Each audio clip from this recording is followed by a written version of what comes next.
పల్లవరాజుల ఓడరేవు పట్టణం ఇది. బండరాలను సుందరమైన శిల్పాలుగా చెక్కే ప్రదేశం ఇది. Hi friends, welcome to my journey. భారతదేశ ప్రాచీన చారిత్రక వైభవానికి, సాంస్కృతిక వైభవానికి అద్దం పట్టే ప్రదేశం ఈ మహాబలిపురం. బలిచక్రవర్తి పాలించడం వల్ల ఈ నగరానికి మహాబలిపురం అని పేరు వచ్చింది అంటారు. దీనిని మామలాపురం అని కూడా పిలుస్తారు. మామలన్ అనే పేరు గల పల్లవరాజు 2వ నరసింహవర్మ పరిపాలించడం వల్ల దీనిని మామలాపురం అని కూడా అంటారు. ఇది పల్లవరాజుల ప్రధాన ఓడరేవు పట్టణం. చారిత్రక ఆధారాల ప్రకారం 6వ శతాబ్దం 7వ శతాబ్దం కాలంలో 1వ నరసింహవర్మ 2వ నరసింహవర్మ ఈ నగరాన్ని నిర్మించారని తెలుస్తుంది. ఇక్కడికి చేరుకోవాలంటే మనం ముందుగా తమిళనాడులోని చెన్నై పట్టణంకు చేరుకోవాలి. చెన్నై రైల్వే స్టేషన్కు పక్కనే లోకల్ బస్టాండ్ ఉంటుంది. అక్కడి నుండి మహాబలిపురం సర్వీసెస్ ఉంటాయి. ఒకవేళ అక్కడి నుండి డైరెక్ట్గా మహాబలిపురం లేకపోతే తిరువణ్మయూర్ వెళ్ళే బస్సులు ఉంటాయి. తిరువణ్మయూర్ బస్టాండ్ నుంచి మహాబలిపురంకు రెగ్యులర్గా సర్వీసులు ఉంటాయి. మరొక మార్గం ఏంటంటే కోయంబేడు బస్టాండ్ వెళ్ళి అక్కడి నుండి పాండిచ్చేరికి ఈసీఆర్ హైవేలో వెళ్ళే ఎక్స్ప్రెస్ బస్సులో వెళ్తే మహాబలిపురం ఎంట్రన్స్లో దింపుతారు. అక్కడి నుండి ఆటోలో చేరుకోవచ్చు.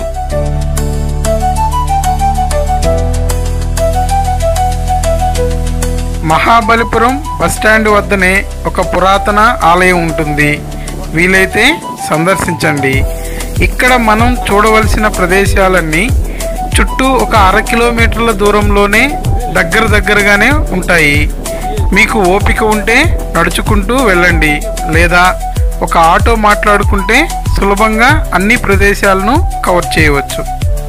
ఈ ప్రదేశాలు పురావస్తు శాఖ ఆధ్వర్యంలో ఉంటాయి కాబట్టి అన్ని మాన్యుమెంట్స్ దగ్గర టికెట్ కౌంటర్స్ ఉంటాయి.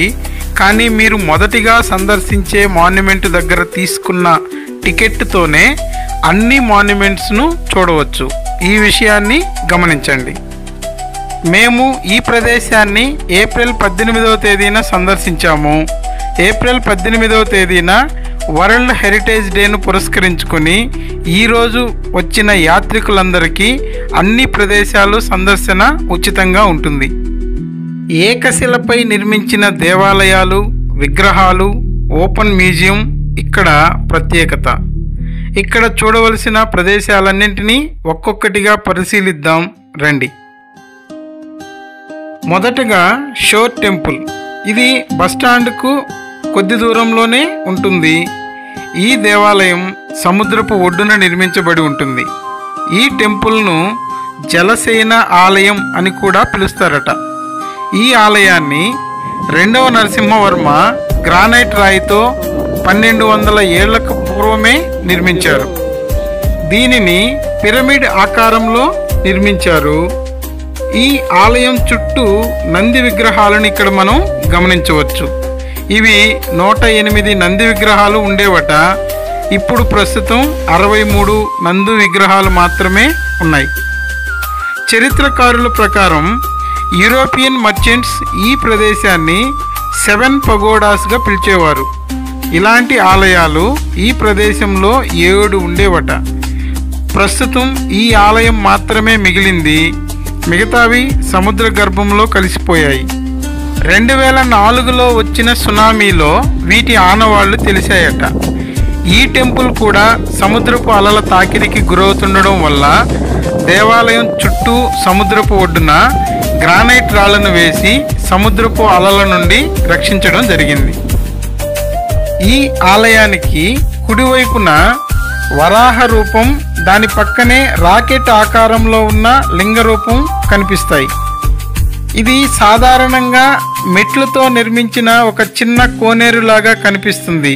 కానీ ఇది ఒక అద్భుతమైన టెక్నాలజీతో నిర్మించడం జరిగింది. సముద్ర అలల తాకిడిని బట్టి ఇక్కడ ఉన్న రంధ్రంలోని వాటర్ లెవెల్స్ తగ్గడం పెరగడం జరుగుతాయట. వీటి ఆధారంగా తుఫాను ప్రమాద హెచ్చరికలు గుర్తించేవారట. ఈ ఆలయానికి ఎడమవైపు సింహం, దాని పక్కనే తల తెగిన దున్నపోతూ ఉంటుంది. ఇది చూసిన వారు దీనిని డ్యామేజ్ చేశారనో లేదా జంతు బలులను సూచిస్తుందని అనుకుంటారు. కానీ ఈ సింహాన్ని బాగా పరిశీలిస్తే దీని లోపల చూడండి, ఇది మహిషాసుర మర్దినిని సూచిస్తుందని ఇక్కడి గైడ్ తెలియజేశారు. తరువాత మనం పాండవ రథాలుగా పేరు పొందిన పంచరథాస్ను సందర్శిద్దాం రండి. ఇక్కడున్న 5 రథాలు, సింహం, ఏనుగు, నంది అన్నీ కూడా ఏకశిలపై నిర్మించబడినవే. ఇవి 5 ఉన్నాయి కాబట్టి పంచ పాండవ రథాలుగా పిలుస్తారు. వాస్తవానికి పాండవులకు వీటికి ఎలాంటి సంబంధం లేదు. ఈ ప్రదేశం కొన్ని ఆలయాల సమూహం. ఇక్కడ బాగా నిశితంగా పరిశీలిస్తే కొన్ని ఆశ్చర్యకరమైన విషయాలు తెలుస్తాయి. ఇక్కడ ధర్మరాజ రథాన్ని పరిశీలిస్తే ఇది ఎల్లోరాలోని కైలాసనాథ ఆలయంకు మోడల్గా కనిపిస్తుంది. ఎందుకంటే ఈ రథాల కింద ఏనుగులు మోస్తున్నట్లు ఉంటాయి. అదేవిధంగా కైలాసనాథ ఆలయంలో కూడా దేవాలయం మొత్తాన్ని ఏనుగులు మోస్తున్నట్లు కనిపిస్తుంది. అదేవిధంగా నకుల సహదేవ రథంగా పిలిచే ఈ ఆలయ గోపురం ఏనుగు వెనక సగభాగంలాగా కనిపిస్తుంది. భారతదేశంలో పురాతనమైన శివాలయం అయినటువంటి గుడిమల్లం టెంపుల్ గోపురం కూడా ఏనుగు వెనక సగభాగంలాగా నిర్మించబడి ఉంటుంది. ఇది యాదృచ్ఛికమా లేక ఈ ఆలయాల నిర్మాణానికి ముందుగా ఇక్కడ నమూనా ఆలయాలను నిర్మించారా అనేది ఒక సందేహం. తరువాత మనం పల్లవ రాజుల కాలంలో వినియోగించిన పురాతన లైట్ హౌస్ దీపపు స్తంభాన్ని చూద్దాం రండి. దీనిని ఓలకన్నేశ్వర టెంపుల్ అని కూడా అంటారు. ఇది పురాతనమైనటువంటి లైట్ హౌస్. దీని పైభాగాన ఆ కనిపిస్తున్న ప్రదేశంలో పెద్ద మంట వెలిగించేవారట. ఇది రాత్రంతా వెలుగుతూ ఉండడం వలన బంగాళాఖాతంలో ప్రయాణించే నౌకలకు తీర ప్రాంతం తెలిసే విధంగా పల్లవుల కాలంలో దీనిని లైట్ హౌస్గా వినియోగించేవారు. ఇది ప్రస్తుతం వినియోగిస్తున్న లైట్ హౌస్. ఇది బ్రిటిష్ వారిచే 20వ శతాబ్ద ప్రారంభంలో నిర్మించబడింది. దీనిపైకి వెళ్ళడానికి మనల్ని అనుమతిస్తారు.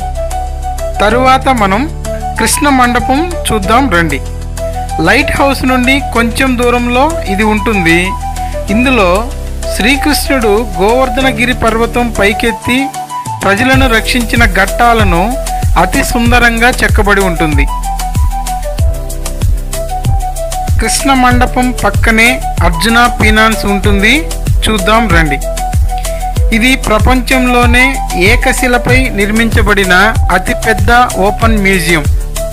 పాశుపత అస్త్రం కోసం అర్జునుడు పరమశివుని కోసం తపస్సు చేసిన విధానం, అప్పటి ప్రజల జీవన విధానం, కొన్ని పురాణ ఘట్టాలను ఇక్కడ చిత్రీకరించారు. అందుచేత దీనిని అర్జున ఫినాన్స్ అని పిలుస్తారు. దీనిని భగీరథ తపస్సు అని కూడా పిలుస్తారు. భగీరథుడు పరమశివుని కోసం తపస్సు చేసి గంగానదిని దేవలోకం నుండి భూలోకంకు, భూలోకం నుండి పాతాళలోకంకు తీసుకొచ్చిన గంగావతరణం ఘట్టాన్ని అతి సుందరంగా ఇక్కడ నిర్మించబడి ఉంటుంది. ఆ కారణం చేత దీనిని భగీరథ తపస్సు అని కూడా పిలుస్తారు. ఇక్కడ పాతాళలోకం నుండి పైకి వచ్చినట్లు కనిపించే పాములు మనల్ని బాగా ఆకట్టుకుంటాయి. కొద్దిగా ముందుకు వెళితే వరాహ టెంపుల్, దాని పక్కనే గణేష్ రథ ఉంటుంది. వీటిని చూద్దాం రండి. ఈ వరాహ టెంపుల్లో పెద్ద వరాహమూర్తిని చాలా అద్భుతంగా చిత్రీకరించారు. దీని పక్కనే గణేష్ రథ ఉంటుంది. దీనిపైన రాకెట్ లాంటి నమూనాను నిర్మించారు. బాగా గమనిస్తే దానిలో ఆస్ట్రోనాట్ కూడా కనిపిస్తాడు. ఇది చూశాక పల్లవుల కాలంలోనే అంతరిక్ష ప్రయోగాలు ఏమైనా జరిగాయా, వాటి గురించి అప్పుడే అవగాహన ఉందా అనే సందేహం కలుగుతుంది. కానీ కొంతమంది శివలింగాన్ని, దానిపైన త్రిశూలాన్ని డిఫరెంట్గా చిత్రీకరించారని చెప్తారు. ఏది నిజమో తెలియదు. తరువాత మనం ముద్దుగా కృష్ణుని వెన్న ముద్దగా పిలిచే కృష్ణాస్ బటర్ బాల్ చూద్దాం రండి. ఈ రాయిని గమనించండి, ఇది కొండపైన దొర్లుకుంటూ వచ్చి ఇక్కడ ఆగిపోయినట్లుగా ఉంది. కానీ ఇంత ఏటవాలులో ఇంత బరువు ఉన్న రాయి గురుత్వాకర్షణ శక్తికి వ్యతిరేకంగా ఎలా నిలబడి ఉంది? ఇది ప్రమాదకరంగా ఉంది అని 1908లో ఈ ప్రాంతానికి అధికారిగా ఉన్న బ్రిటిష్ అధికారి 7 ఏనుగులు తీసుకొచ్చి కదిలించే ప్రయత్నం చేసినా కూడా ఈ రాయిని ఇంచి కూడా కదిలించలేకపోయాయి. ఇన్ని సంవత్సరాలుగా భూకంపాలు, సునామీలు లాంటి ప్రకృతి విపత్తులు జరిగినప్పటికీ ఇంత బరువున్న ఈ రాయి గురుత్వాకర్షణ శక్తిని తట్టుకుని ఎలా ఉంది అనేది ఒక మిగిలిపోయిన ప్రశ్న. నిజంగా ఇది వండర్. కృష్ణుని వెన్న ముద్దకు పక్కనే మహిషాసుర మర్దిని కేవ్ ఉంటుంది. దీనికి ఎదురుగా విష్ణుమూర్తిని చిత్రీకరించారు. ఇవి ఇక్కడ చూడవలసిన ముఖ్యమైన ప్రదేశాలు. ఈ పట్టణంలో ఎక్కడ చూసినా శిల్పాలు చెక్కి విక్రయించే శిల్ప విక్రయశాలలు చాలా కనిపిస్తాయి. అందుకే మహాబలిపురాన్ని స్టోన్ కార్వింగ్ సిటీ అంటారు. ఈ మహాబలిపురం సందర్శన కొన్ని వందల సంవత్సరాల కాలం నాటి భారతీయ సాంస్కృతిక వైభవాన్ని మన కళ్ళ ముందు ఉంచుతుంది.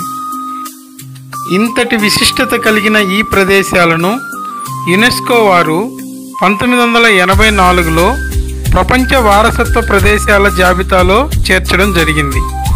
మీరు ఎప్పుడైనా చెన్నై పట్టణానికి వెళ్ళినట్లయితే మహాబలిపురం వెళ్ళడం మర్చిపోకండి. ఎందుకంటే ఈ విశిష్ట చారిత్రక ప్రదేశాన్ని సందర్శించుటకు అనేక దేశాల నుండి పర్యాటకులు వస్తుంటారు. మన దేశ గొప్పదనాన్ని నలుగురికి తెలియజేసే ప్రయత్నం మనం కూడా చేద్దాం. మరొక మంచి ప్రదేశంలో కలుద్దాం. Thank you.